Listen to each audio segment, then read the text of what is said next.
Today we will take a brief look at summarizing. While summarizing is most often used for nonfiction pieces, such as a textbook, it can also be used to summarize the plot of a short story. So what is summarizing? Summarizing is how we take a larger piece of text and reduce it into a smaller piece of text. This is very useful for studying. We're looking for the gist, the key ideas, the main points, the general idea. So what are we doing when we summarize? We're getting rid of the padding. We strip away those extra words and extra examples and get right to the heart of the matter.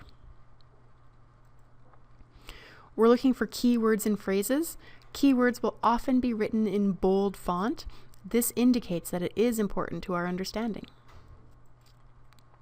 We're trying to capture the main ideas and only the crucial details for supporting them.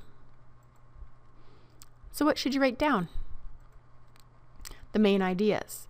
The main idea is the most important thing the author is trying to communicate. It is his purpose for writing. Once you have the main idea, you may need to look for some key details to help you understand that main idea.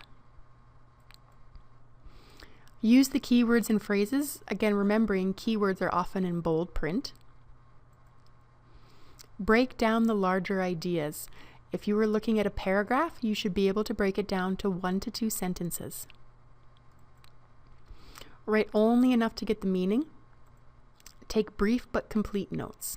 What this means is that your notes may be in complete sentences or they may not be.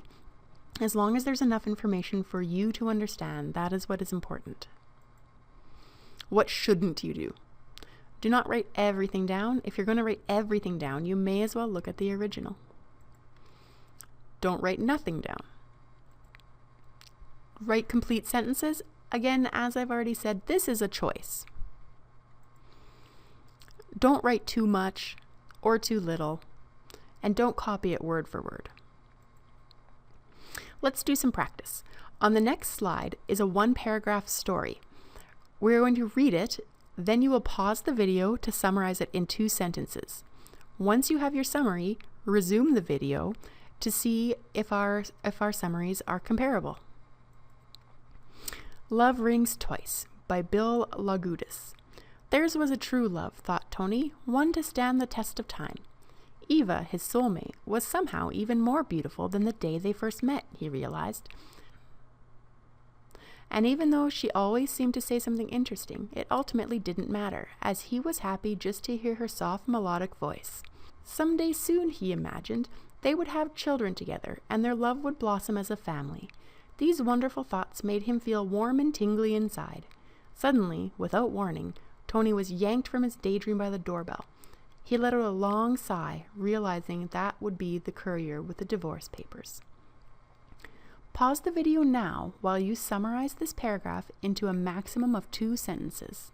When you are ready to resume, click play. Love Rings Twice, a summary. So here's how I was able to summarize the story. Tony remembers the early days of his relationship with Eva fondly. Then he snaps out of his daydream to accept the divorce papers. That entire paragraph can be summarized into 2 sentences. In this case, I've chosen to use complete sentences. However, that is not a requirement. That was a choice that I made. I hope this has been a helpful introduction to summarizing, as this will be a skill that we use readily throughout this course and throughout your education.